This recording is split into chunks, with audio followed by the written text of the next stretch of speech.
ബഹുമാനപ്പെട്ട മന്ത്രിയോടാണ് ചോദിക്കുന്നത്. ഞങ്ങള് ഒരാവശ്യം നിങ്ങളുടെ മുമ്പിൽ വെച്ചിട്ടുണ്ട്. ഞങ്ങളുടെ ആദിവാസി ജനസമൂഹത്തിന് ഇനിയുള്ള വരും കാലങ്ങളിൽ ഒരു മരണം പോലും ആർളം ഫാമില് ഉണ്ടാകാൻ പാടില്ല എന്ന് ഒരു പേപ്പറിൽ എഴുതി ഒപ്പിട്ട് തരാനാണ് ഞങ്ങൾ ആവശ്യപ്പെട്ടത്. അല്ല, ഞങ്ങൾക്ക് വേണ്ടത് നിങ്ങൾ തീരുമാനമെടുത്ത കണക്കിന്റെയോ അല്ലെ പണിയുടേതോ ജോലി കൊടുക്കുന്നവരുടെയോ കണക്കല്ല ഞങ്ങൾക്ക് വേണ്ടത്. ഞങ്ങൾക്ക് ഇത് ചെയ്ത് തരാൻ പറ്റും എന്നുള്ള ഒരു ഉറപ്പാണ് ഞങ്ങൾക്ക് വേണ്ടത്. അല്ലാതെ നിങ്ങളുടെ മിനിറ്റ്സിന്റെ കോപ്പി ഒന്നും നമുക്ക് ആവശ്യമില്ല. നിങ്ങൾ ആർക്ക് പണി കൊടുത്തു പോലും, എവിടെ ചെയ്തു പോലും, എവിടെ കൊടുത്തു പോലും അതൊന്നും നമുക്കറിയണ്ട. RRT ടീമിനെ ഇനി നിങ്ങൾ എന്തിനാ RRT ടീമിനെ വെച്ച് വാഴിക്കുന്നത്? ഇന്നലെ 24 മണിക്കൂറായിട്ട് ഈ ബോഡി ഇവിടെ കിടക്കുന്നു. ഒരാള് നിങ്ങളുടെ വനം വകുപ്പിൽപ്പെട്ട ഒരാള് ഇവിടെ വന്നിരുന്നെങ്കിൽ ഞങ്ങൾക്ക് ഇത്രയും രോഷം ഇവിടെ ഉണ്ടാവില്ലായിരുന്നു. ഒരാള് പോലും ഒന്നിനൊന്ന് എത്തി നോക്കാൻ പോലും ഒരാൾ ഈ നിമിഷം വരെ എത്തിയിട്ടില്ല. എന്തിനാണ് മാസം RRTക്കാർക്ക് ശമ്പളം എന്ന് പറഞ്ഞ് സർക്കാരിന്റെ ഖജനാവിന് എടുത്ത് കൊടുക്കുന്നത്?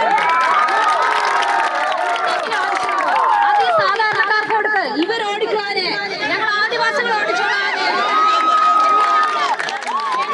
RRTക്കാരുടെ ഒരു സേവനം വേണ്ട. ഞങ്ങൾക്ക് ഇനി ഒരു RRTക്കാരുടെ ഒരു സേവനം വേണ്ട. ഒന്നിൽ കൂടുതൽ RRTക്കാർ വേണ്ട. ഇതേപോലെ കുറെ തീരുമാനങ്ങൾ ബ്ലോക്ക് ഏഴിൽ വെച്ചിട്ട് കളക്ടർ അടക്കം ഞങ്ങൾക്ക് എഴുതി പേപ്പറിലാക്കി മിൻസാക്കി വെച്ചിരുന്നു. എന്തൊക്കെ കാര്യങ്ങളാണ് പറഞ്ഞതെന്നറിയാം? അടിക്കാട് വെട്ടാം. 3 മാസം കൂടുമ്പോൾ ആർളം ഫാമിലെ എല്ലാ ബ്ലോക്കിലെയും അടിക്കാടുകൾ വെട്ടിത്തെളിച്ചു തരും.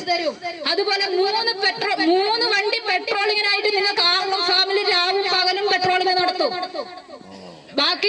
ബാക്കിയുള്ള ആർളം ഫാമില് ജീവിക്കാൻ വേണ്ട എല്ലാ കാര്യങ്ങളും ഞങ്ങൾ നടത്തി തരാം എന്ന് പറഞ്ഞൊരു മിനിറ്റ്സ് കളക്ടറിന്റെ ഓഫീസിൽ ഇരിപ്പുണ്ട്. നിങ്ങൾക്ക് ഞാൻ പറയുന്ന സംശയമാണെങ്കിൽ നിങ്ങൾ അത് അന്വേഷിച്ച് നോക്കൂ, നിങ്ങൾക്ക് അറിയാൻ പറ്റും. അതുപോലെ 10-35 ആൾക്കാർക്ക് RRT കാട് വെട്ടിത്തെളിക്കാൻ ആ സമയത്ത് ട്രെയിനിങ് കൊടുത്തു. സർക്കാരിന്റെ ഖജനാവെന്ന ട്രെയിനിങ് പൈസ എടുത്ത് ട്രെയിനിങ് കൊടുത്തു, മെഷീൻസ് കൊടുത്തു. 10-35 ആളെ എടുത്തു. ആ ഒരു 2 മാസം അവർക്ക് പണി കൊടുത്തു. അന്നേരം പറഞ്ഞു സർക്കാരിന്റെ ഫണ്ടില്ല, ST കയ്യിൽ ഫണ്ടില്ല എന്നും പറഞ്ഞ് ഈ പാവപ്പെട്ട ആദിവാസി ജനങ്ങളുടെ പണി അവിടെ നിർത്തിച്ചു. അത് കഴിഞ്ഞിട്ട് ഇപ്പൊ വീണ്ടും അടിക്കാട് വെട്ടിത്തെളിക്കാൻ സാർ തന്നെ ഓർഡർ ഇട്ട സമയത്ത് സംഭവിച്ചത് എന്താന്ന് ചോദിച്ചു കഴിഞ്ഞാൽ, ഇവിടെ കൊടുത്തിരിക്കുന്ന പണി കൊടുത്ത സാധാരണ ജനങ്ങൾ നോക്കി നിൽക്കെ, മെഷീൻ കൊടുത്ത സാധാരണ ജനങ്ങൾ നോക്കി നിൽക്കെ, പുറത്ത് ലക്ഷങ്ങൾ കോടികൾ ഉണ്ടെന്ന സാധാരണ ഒരു സമ്പന്നന് കൊട്ടേഷൻ കൊടുത്തിരിക്കുന്നു ഹിന്ദിക്കാരെ വെച്ച് കാട് വയ്ക്കാൻ. എത്ര കാലം വയ്ക്കും? ഹിന്ദിക്കാർക്ക് അറിയാമോ ഈ ഒരു ഭാഗത്തുള്ളവരെ? ഈ ഒരു ഭാഗത്ത് കിടക്കുന്ന ഹിന്ദിക്കാർ നമ്മുടെ വയനാട് ഏരിയ വയ്ക്കാൻ വന്ന സമയത്ത് ഹിന്ദിക്കാരെ ആന ഓടിച്ചു. ഹിന്ദിക്കാർ കണ്ടില്ല ആന കയറി പോയത്. എന്റെ ഭർത്താവാണ് പോയി വിളിച്ചു പറഞ്ഞത്, എടാ മിഷീൻ ഓണാക്കണം, ഇല്ലെങ്കിൽ അന്ന് ആ ഹിന്ദിക്കാരെ ചവിട്ടി വലിച്ചേനെ. എന്തെല്ലാം കാര്യങ്ങൾ ഇവിടെ നടക്കുന്നുണ്ടെന്നറിയോ? അതുപോലെ ഇപ്പം സാറ് പറഞ്ഞു ആനമതിലിന്റെ പണിന്ന്. ആനമതിലിന്റെ പണി ആദ്യം 10 മാസത്തേക്കല്ലേ കൊടുത്തത്? 10 മാസത്തേക്ക് കൊടുത്ത പണി ഇപ്പൊ 5 വർഷമായി. എവിടെ പോയില്ലേ ഈ അതെടുത്ത കൺസ്ട്രക്ഷൻ വർക്കുകാര്?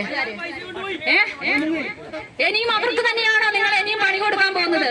അവരുടെ പേരിലെടുക്ക് ഈ 2 ജീവൻ പോയതിന്റെ കേസ് അവർക്ക് കൊടുക്ക്, അവരുടെ പേരിലെടുക്ക്. കാരണം അവർ ആ പണി കൃത്യമായും സത്യസന്ധമായും ചെയ്തിരുന്നെങ്കിൽ ഞങ്ങൾ 2 ബോഡി ഈ വഴിയിൽ വെട്ടി സാറിനെ ഈ പാതിരാത്രിക്ക് ഇവിടെ വിളിച്ചു വരുന്ന ആവശ്യം വരില്ലായിരുന്നു. അറിയാമോ? ഇത്രയൊക്കെ പ്രശ്നങ്ങൾ ഇനിയുണ്ട്. ഞാൻ പറയുന്നത് ചുരുക്കം ജനത, ഇവിടെ ഇരിക്കുന്ന ജനതകൾക്ക് പല കാര്യങ്ങളും പറയാനുണ്ട്, സാറിനെ അറിയിക്കാനുണ്ട്. അറിയാം, അത് കേട്ട് കഴിഞ്ഞാൽ സാറിന് വിഷമമായി, സാർ ഇവിടെ നിൽക്കില്ല. സാറിന് ഈ ഉന്നതന്മാരും ഈ ഉദ്യോഗസ്ഥന്മാരും പറയുന്ന ഒരു അറിവ് മാത്രമേ ഉള്ളൂ ആർളം ഫാം എന്താണെന്ന്. പക്ഷെ ഒരു സാധാരണക്കാരോട് ചോദിച്ചു നോക്കും ആർളം ഫാം എന്താണ്, എന്നാലും മനസ്സിലാവും എന്താണ് ഏതാണ് ആർളം ഫാമിന്റെ അവസ്ഥ എന്താണ്. വോട്ട് ചോദിക്കാൻ മാത്രം വന്നതുകൊണ്ട്, ഒരു സാധാരണക്കാരന്റെ കയ്യിൽ നിന്ന് വോട്ട് ചോദിക്കാൻ വന്നതുകൊണ്ട് മാത്രം ആവുമോ? ബാക്കിയുള്ള കാര്യങ്ങളും അവർക്ക് വേണ്ടതുപോലെ ചെയ്തു കൊടുത്താലല്ലേ നമ്മുടെ ഇനിയുള്ള മുന്നോട്ടുള്ള തലമുറയിൽ നിങ്ങൾക്ക്, അല്ലെങ്കിൽ എല്ലാ പാർട്ടിക്കാരെയും, ഒരു പാർട്ടിയെ മാത്രമല്ല പറയുന്നത്. ഞങ്ങൾക്ക് ഇന്ന് ഞങ്ങൾ ഇവിടെ കൂടിയിരിക്കുന്ന ഒരു പാർട്ടിയുടെയും ഒരു ബേസിലും അല്ല. ഞങ്ങൾ ആദിവാസികൾ എന്ന ഒറ്റ കമ്മ്യൂണിറ്റിയാണ് ഞങ്ങൾ ഇവിടെ കൂടിയിരിക്കുന്നത്. പാർട്ടിയെ ഞങ്ങൾ ഉൾപ്പെടുത്തിയിട്ടില്ല. കാരണം എന്താണെന്ന് ചോദിച്ചാൽ പാർട്ടിനെ ഉൾപ്പെടുത്തിയെങ്കിൽ ഈ ബോഡി അന്നേരം തന്നെ കുഴിച്ചിട്ടേനെ. ഈ സാധാരണ ജനങ്ങളുടെ കണ്ണി പൊടിയിട്ടിട്ട് അവർ കുഴിച്ചിട്ട് ഇപ്പൊ എല്ലാരും വീട്ടിൽ പോയി കിടന്ന് ഉറങ്ങിയേനെ. കുറെ ശ്രമിച്ചു, പക്ഷെ നമ്മളത് വിട്ടുകൊടുത്തിട്ടില്ല. സാറിനെ കുറച്ച് കാര്യങ്ങളും നേരിട്ട് ഞങ്ങൾക്ക് അറിയിക്കണമെന്നും ഞങ്ങളുടെ സങ്കടങ്ങൾ സാറിനെ അറിയിക്കണമെന്നും ഉണ്ടായിരുന്നു. അതുകൊണ്ടാണ് ഇത്രയും കാര്യങ്ങൾ പറഞ്ഞത്. ആനമതിൽ 10 മാസം കൊണ്ട് പൂർത്തിയാക്കാൻ പറ്റാത്ത ഇനി എവിടെ 3 മാസം സമയം ഞങ്ങൾ തരാം. സാറിന് ആനമതിൽ അവരെ കൊണ്ട് തന്നെ പൂർത്തിയാക്കിച്ചോണ്ട് ഈ ആർളം ഫാമിലെ ആനയെ മുഴുവൻ അതിന്റെ ഉള്ളിൽ കയറ്റാൻ പറ്റുമോ? ഞങ്ങൾ ചോദിക്കുന്ന ചോദ്യമാണ്, ഞങ്ങൾ ആദിവാസികൾ ചോദിക്കുന്ന ചോദ്യമാണിത്. സാർ ഇപ്പൊ ഫെൻസിങ്ങിന്റെ കാര്യം പറഞ്ഞു. സാർ ഇപ്പൊ ഈ മേഖലകളിലെല്ലാം ഫെൻസിങ് ഇടാന്ന് പറഞ്ഞു. ആ ഫെൻസിങ് ഇട്ട് കഴിഞ്ഞാൽ ഈ ആനമതിലിന്റെ പണി ഇനി എഴുതി നീങ്ങൂലേ? ഫെൻസിങ് ഇട്ടിട്ടുണ്ടല്ലോ, ആദിവാസികളുടെ ഇടം മുഴുവൻ ഫെൻസിങ് ഇട്ടിട്ടുണ്ടല്ലോ. ഇനി എന്താണ് അവർക്ക് ആനമതിലെ നീ കോൺട്രാക്ട് വരെ ചിന്തിക്കില്ലേ? അതുകൊണ്ട് ഇനി ആ കോൺട്രാക്ട് വരെ വെച്ചിട്ട് നമുക്ക് ഫെൻസിങ് വേണ്ട, കൃത്യമായും സത്യസന്ധമായും പണിയെടുക്കുന്ന, അഴിമതി ഇല്ലാതെ പണിയെടുക്കുന്ന ഒരു കോൺട്രാക്ടറെ വെച്ചുകൊണ്ട്